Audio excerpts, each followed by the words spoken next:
Mostly we sell a lot of sneakers. So Nike, Adidas. We also have Puma, New Balance. And then we have apparel also, staple. We do have our cleaning brands as well, yung Sneaky for sneakers. Get in contact.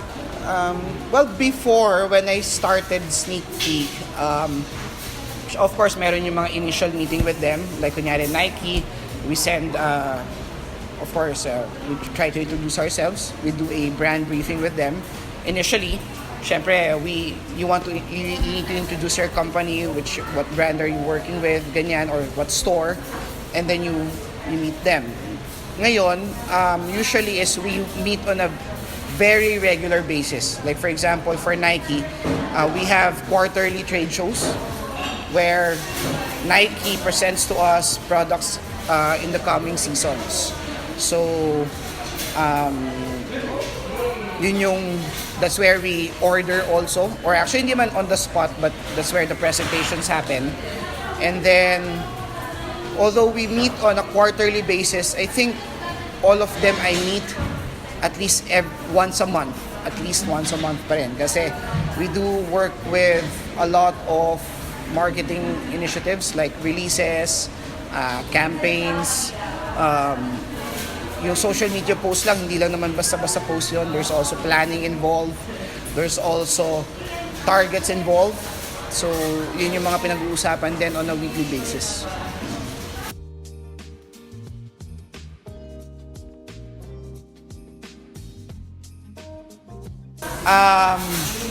Well, before, it's sort of very, sabihin na natin, commercial. It's alam ko, inspiration before was more of industrial slash, a little bit with, similar to Atmos in Japan. Yung Seeker store na maraming prong and then big walls, mga ganun siya. The old design is like that. That's why there's like mirrors also na parang pipe. Mga ganyan.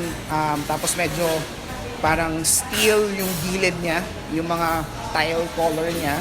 Although ngayon, last year, we rebranded already. So after after 5 years, we rebranded it to a more, we'd like to say, a more lifestyle approach, more minimalist.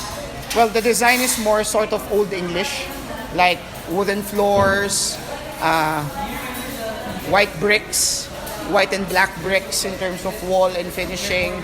We do all use ngayon a lot of shelves instead of yung mga prong. We don't use the prongs anymore on the new design, and then sort of, yeah, medyo Old English. We have a usual fireplace inside the store, ganyan. So more. I guess it's all about the experience that they have when they go to the store. What's common that we hear is it's very homey. Yung term nila, very homey yung bagong design namin. As opposed to before na parang masyadong commercial. Kasi ang dami mo nakikita, ganyan. There's a lot of parang styles there. Minsan, if you're not aware of what you really want, parang ang hirap hanapin. Ganyan. Ngayon, it's parang more chill. Yun yung mga narinig naming feedback eh. Tapos, more relaxed, I guess. So, we wanted to create that environment na mas chill sila inside the store.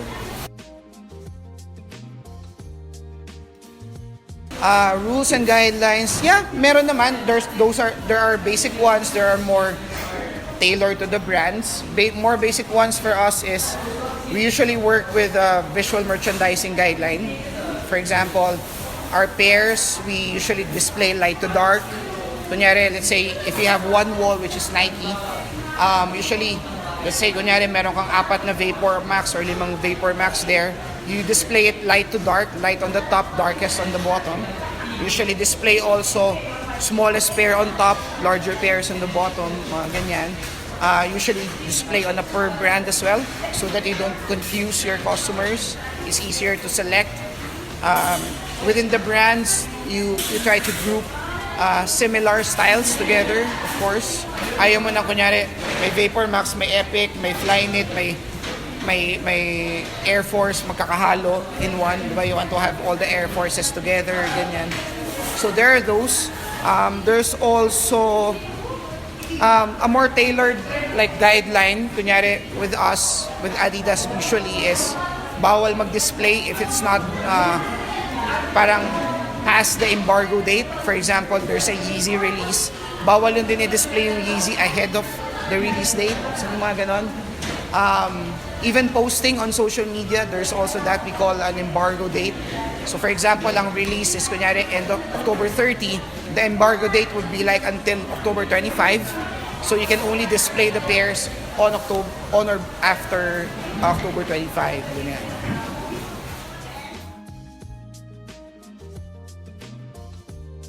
Tracking sales, well, all of our stores have point of sale, POS. So may computer yun, may cashier yun. Those are all connected in our central ERP system. So head office namin, which is in Primer here. So basically, yun yung nagta-track ng all transactions sa store level.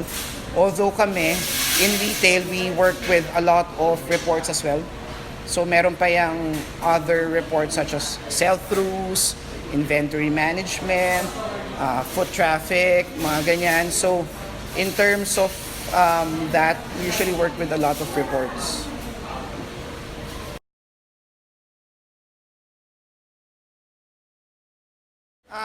Well, basic is we do markdowns for some of the slower moving styles. Although most of the time before you implement a sale or a markdown, it's usually based on yung timeline then when it was released. So you have to have a certain number of days, like 90 days first before you do a 10% or a 15% discount. Most of the time, if it's selling well, we forgo with the discount and sell it off until maubos. If it's slow moving, like your question is, yun, after like 90 days, we do a gradual increase of discounts.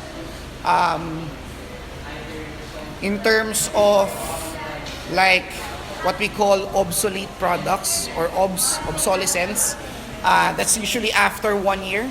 Kunyari, nirelease yan August 1 this year. So by August 1, July 30, 2020, obsolete na siya. So we do a lot of warehouse sales where we do depletion sale na talagang 50%, 70% off na, ganon. But for sneak peek kami, we don't do sale in store. We want to make sure that what we're offering are premium items. Kung mabagal siya, after that period of like that season, we pull it out, then we address it off-site, not in the store. Kasi gusto namin yung mga fresh, new stuff lagi. And of course, syempre, there's also practicality of profitability inside the store. Syempre, if you sell mostly sale items, wala ka na halos revenue there. And then you have to pay mall, you have to pay OPEX, di ba, ganyan.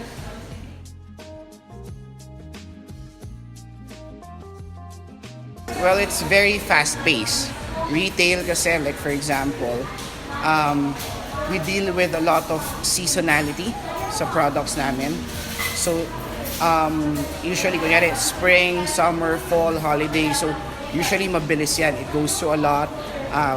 We have a lot of targets. So, syempre, if you have targets, kumbaga, every week, every month, you measure everything. So before you know it, it's quite fast in terms of working in a retail environment. It's also very forward thinking.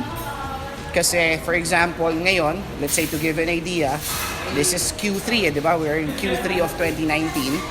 Oh sorry, Q4 na pala. Q4 of 2019. So holiday, ito yung official parang holiday season. But actually, while we're doing Q4 holiday, we are also preparing for fall-winter 2020. Kasi most of our products, we actually order in advance. So yung in retail, we call that futures. So we are preparing to place orders for July, August, September, October, November 2020 already. Even if ito pa lang yung nangyayari ngayon. So kunyari, spring, summer, which is January to June, tapos na yun. We know what we placed already.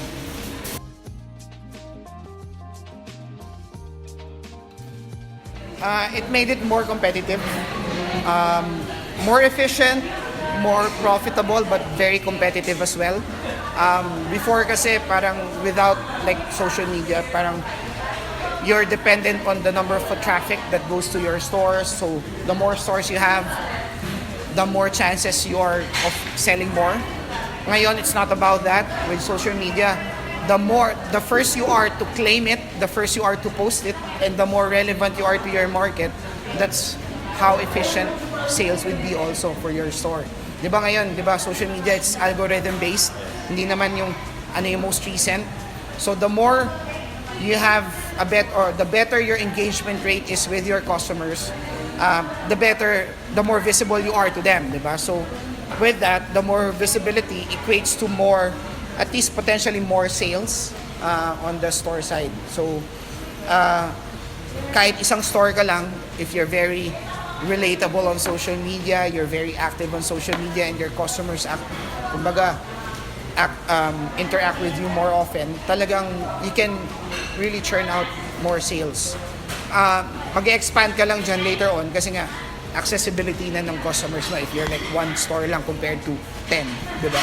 Gusto mo pa rin present ka para even if their customer kasi just to see, oh, I have in Makati pala, taga QC siya, ayaw niyo pumunta ng Makati, traffic, di ba? So later on, you'll have to have presence in QC, di ba? Or have online store.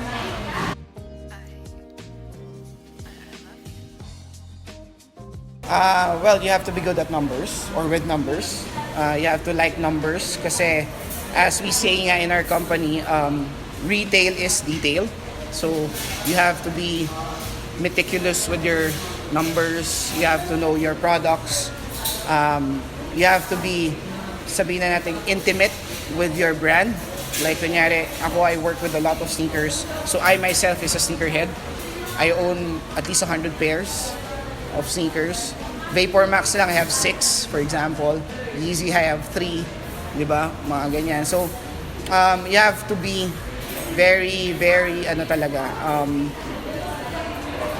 attached to your market. And I think that's naman, parang one of the skills or at least characteristics that you have. You have to, well, basic is you have to be good with a lot of applications also. And syempre, hindi mo mawala dyan yung you have to be hardworking. Ako, for example, I don't know if you see that on my Instagram. Usually, I'm the first one in the office. Kasi after I coach in the morning, I go straight there. So, like last Monday, I was in the office 6:40 a.m. before 7. So, I want to start early kasi because I have coaching in the afternoon. So, yeah. What's the most successful and most memorable? I don't know if nakita nyo yun before, but like 2 or 3 years ago, pinaka-campaign ng Sneak Peek was Sneak Peek Unlocked. Yung ganong term. So, that's yun yung project namin before. So, we wanted a way on how we can present our products to our customers. So, we made that campaign or release parang program that every time we have a special release or an exclusive release, we launch it under the Sneak Peek Unlocked event. And then from there, we're proud of that kasi nung first time namin ginawa yon for Adidas, na-call out pa kami ng Southeast Asia of Adidas when we did that. Na sobrang one of the best practices in retail. First event, first time we did it, we had a line in Shangri-La around 60 meters long. Wala pang Yeezy sa that time. Ang pinaka-hype pa nun are tubulars. Tubulars pa. Hype pa ang Primeknit kasi bago pa lang ang Primeknit nun. Diba, Flyknit from Nike, Primeknit sa Adidas. So, hype pa yung Primeknit. So, that was the first release, tubular Primeknit. We did 500,000 in one day. So, yun. That's very one of the more successful campaigns.